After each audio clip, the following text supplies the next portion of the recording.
Hi hello friends, welcome back. இன்னைக்கு நம்ம உருளைக்கிழங்கு சிப்ஸ் ரொம்பவே கிறிஸ்பியாகவும் ரொம்ப டேஸ்டியாகவும் முக்கியமாக ஸ்பைசியாகவும் எப்படி செய்யலாம் தான் பார்க்க போகிறோம்.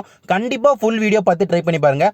இப்போ இந்த உருளைக்கிழங்கு சிப்ஸ் செய்கிறதுக்கு நான் 1 கிலோ உருளைக்கிழங்கு எடுத்துக்கிட்டேன். நீங்கள் உருளைக்கிழங்கு சிப்ஸ் செய்கிறதுக்கு நீங்கள் குழம்புக்கு பயன்படுத்துகிற உருளைக்கிழங்கு பயன்படுத்தினீங்கன்னா உங்களுக்கு அந்த அளவுக்கு கிறிஸ்பினஸ் உருளைக்கிழங்கு சிப்ஸ் கொடுக்காது.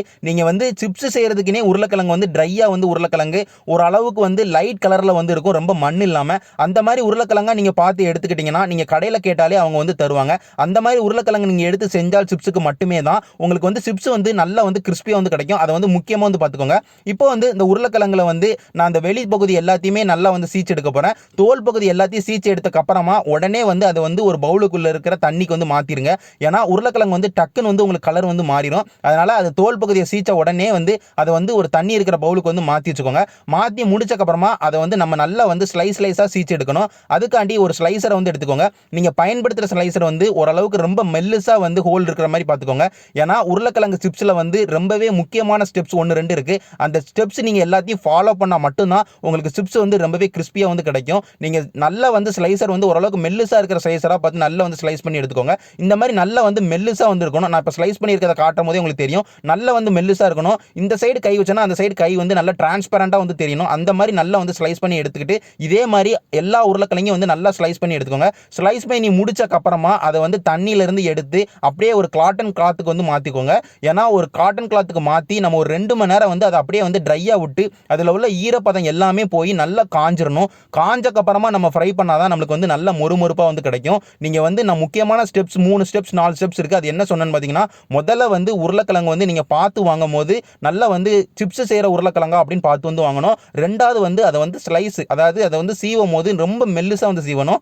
ரொம்ப மெல்லிசானா ரொம்பவும் மெல்லிசா போயிடக்கூடாது, ஓரளவுக்கு மெல்லிசா இருக்கணும். அதை ரெண்டாவதா பார்த்துக்கணும். மூணாவது அதை ஒரு 2 மணி நேரமாவது நம்ம ஃபேன் காத்துல ரூம் டெம்பரேச்சர்ல காய வைக்கணும். அது நல்லா ட்ரை ஆகி அதுல இருந்து ஈரப்பதம் எல்லாமே போகணும். அந்த அளவுக்கு அதை நம்ம சீச்சு முடிச்சக்கு அப்புறமா ஒரு 2 மணி நேரம் காட்டன் காத்துல நல்லா ஈரப்பதத்தை எல்லாத்தையும் எடுத்து காய விட்டுருங்க.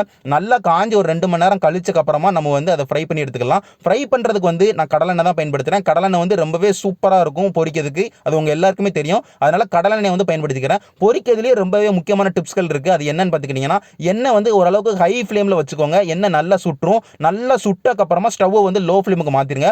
லோ ஃப்ளேமுக்கு மாத்தினக்கு அப்புறமா நம்ம சீச்சு வச்ச அந்த உருளைக்கிழங்கு நம்ம ஆயிலில் போட்டு ஓரளவுக்கு ஃப்ரை பண்ணிடலாம். நீங்க ஃப்ரை பண்ணும் போது ஓரளவுக்கு நிறையவே உருளைக்கிழங்கு போடுங்க. ரொம்ப கம்மியாக போடுங்க.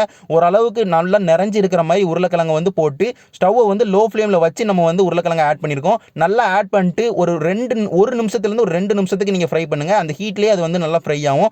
ஓரளவுக்கு நம்மளுக்கு அந்த கொதி போக ஆரம்பிக்கும். அதாவது அந்த பபிள்ஸ் நம்ம போட்ட உடனே நல்லா வரும். ஒரு 2 நிமிஷத்துல பபிள்ஸ் அப்படி குறைய ஆரம்பிக்கும். குறைய ஆரம்பிச்ச உடனே டக்குன்னு ஸ்டவ் மீடியம் ஹை ஃப்ளேமுக்கு மாத்திருங்க.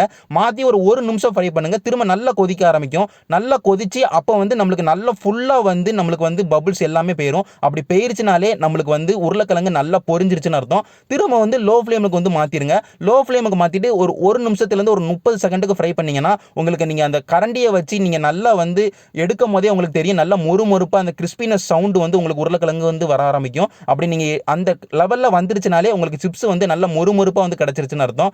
இதே மாதிரி கலரும் பாத்தீங்கன்னா ஒரு மாதிரி ரெட்டிஷ் கோல்டன் ப்ரௌன் கலர்ல இருந்ததுன்னா உங்களுக்கு சிப்ஸ் ரொம்பவே நல்லா பொரிஞ்சிருச்சுன்னு அர்த்தம். அதை முக்கியமா பார்த்துக்கோங்க. நான் சொன்ன ஸ்டெப்பை கரெக்டா ஃபாலோ பண்ணீங்கன்னா உங்களுக்கு சிப்ஸ் ரொம்ப மொறுமொறுப்பு தன்மை கிடைக்கும். நீங்க லோ ஃப்ளேம்ல வச்சு நீங்க சிப்ஸை பொரிச்சீங்கன்னா உங்களுக்கு கொதிக்கிறதுக்கு ரொம்ப நேரம் ஆகும். அது மாதிரி ஒரு மாதிரி வதக்குன்னு மாறிடும். அதே நேரத்தில் ஹை ஃப்ளேம்லேயே ஃபுல்லா பொரிச்சிங்கன்னா உங்களுக்கு டக்குன்னு கலர் மாறிடும். ஆனால் உருளைக்கிழங்கு நல்லா பொரிஞ்சிருக்காது. அதனால நான் சொன்ன ஸ்டெப்லேயே நீங்க ஃபாலோ பண்ணீங்கன்னா ரொம்பவே சூப்பரா நான் பொரிச்செடுத்த மாதிரியே நீங்க கிறிஸ்பியா உருளைக்கிழங்கு பொரிச்செடுத்துடலாம். இதே மாதிரி எல்லா உருளைக்கிழங்கையும் நல்லா பொரிச்செடுத்துக்கோங்க.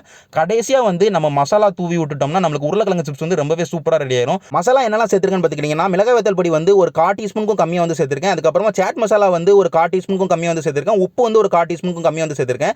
நீங்க காரம் உங்களுக்கு தகுந்த மாதிரி நீங்க மசாலா சேர்த்துக்கோங்க. அதே நேரத்தில் சாட் மசாலா உங்கள்கிட்ட இல்லைன்னா நீங்க கூட கொஞ்சம் உப்பு சேர்த்துக்கோங்க. இது எல்லாத்தையும் சேர்த்துக்கிட்டீங்கன்னா உங்களுக்கு சூப்பரான ஒரு சிப்ஸ் கிடைச்சிரும். நான் இதே மாதிரி வேற ஒரு நல்ல வீடியோல உங்க எல்லாரையும் பார்க்குறேன். நன்றி.